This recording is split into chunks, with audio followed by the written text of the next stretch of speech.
നമസ്കാരം. ഫാസ്റ്റ് ന്യൂസിലേക്ക് സ്വാഗതം. എക്സിറ്റ് പോളിൽ അവകാശവാദവുമായി മുന്നണികൾ. സംസ്ഥാനത്ത് ഭരണവിരുദ്ധ വികാരമില്ല എന്നും മുഖ്യമന്ത്രിയാകാൻ യോഗ്യത പിണറായി വിജയനെന്നും എം.വി. ഗോവിന്ദൻ. സതീശന് ലഭിക്കുന്ന പിന്തുണ ജനങ്ങളുടെ അഭിപ്രായമാണെന്ന് പാണക്കാട് സാദിഖലി ശിഹാബ് തങ്ങളും പ്രതികരിച്ചു. എക്സിറ്റ് പോൾ ഫലങ്ങളെക്കാൾ UDF വലിയ വിജയം നേടുമെന്ന് തിരുവഞ്ചൂർ രാധാകൃഷ്ണൻ പറഞ്ഞു. PA മുഹമ്മദ് റിയാസിനെ വെല്ലുവിളിച്ച് PV അൻവറും രംഗത്ത് വന്നു. ദേശീയ രാഷ്ട്രീയത്തിൽ ചൂടേറിയ ചർച്ചകൾക്ക് വഴിവെച്ച് ബംഗാൾ BJP പിടിക്കുമെന്ന എക്സിറ്റ് പോൾ പ്രവചനങ്ങൾ. കടുത്ത ഭരണവിരുദ്ധ വികാരമാണ് റെക്കോർഡ് പോളിംഗിലൂടെ പ്രതിഫലിച്ചതെന്ന് BJP ആരോപിച്ചു. ബംഗാളിൽ അട്ടിമറി എന്ന എക്സിറ്റ് പോൾ ഫലങ്ങൾ തള്ളി തൃണമൂൽ കോൺഗ്രസ് രംഗത്ത് വന്നു. ഭരണ തുടർച്ചയുണ്ടാകുമെന്നാണ് അവകാശവാദം. സർക്കാരിനെതിരെ വീണ്ടും വിമർശനവുമായി B. അശോക് IAS. സസ്പെൻഷൻ ഓർഡറിൽ കാരണം വ്യക്തമല്ല. ലേഖനത്തിൽ ചട്ടവിരുദ്ധമായി ഒന്നും കണ്ടില്ല എന്ന് അശോക് പ്രതികരിച്ചു. സസ്പെൻഷൻ അംഗീകാരമായി കാണുന്നുവെന്നും സസ്പെൻഷൻ ഓർഡർ ചവറ്റുകുട്ടയിലേക്ക് പോകുമെന്നും B. അശോക് പറഞ്ഞു.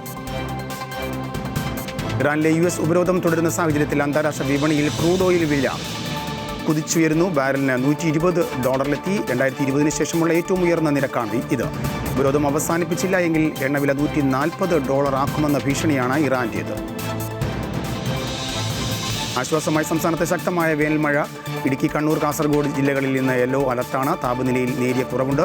മെയ് 2 വരെ ഒറ്റപ്പെട്ട ഇടങ്ങളിൽ ശക്തമായ മഴയ്ക്ക് സാധ്യതയുണ്ട്. കാസർഗോഡ് എളേരിത്തട്ടിൽ പാമ്പ് കടിയേറ്റ് ചികിത്സയിലായിരുന്ന 4.5 വയസ്സുകാരി മരിച്ചു. മരിച്ചത് ശരത് അജിത ദമ്പതികളുടെ മകൾ ഋതു ചന്ദ്രയാണ്. മൂർഖൻ പാമ്പിന്റെ കടിയേറ്റത് 2 ദിവസം മുമ്പാണ്. സംസ്ഥാനത്ത് വൈദ്യുതി ഉപയോഗത്തിൽ കുറവ് വന്നിരിക്കുന്നു. വേനൽ മഴ എത്തിയതോടെ അന്തരീക്ഷ ഊഷ്മാവ് കുറഞ്ഞതായാണ് കരുതുന്നത്. കഴിഞ്ഞ ദിവസം ഒരിടത്തും വൈദ്യുതി നിയന്ത്രണം വേണ്ടി വന്നില്ല എന്ന് KCB അറിയിച്ചു.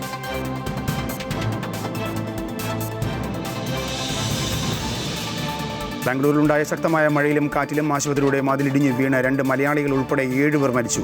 അപകടത്തിൽപ്പെട്ടത് എറണാകുളം രാമമംഗലം സ്വദേശികളായ സ്മിത, ലത എന്നിവരാണ്. പരിക്കേറ്റവരുടെ ആരോഗ്യനില തൃപ്തികരമാണ്.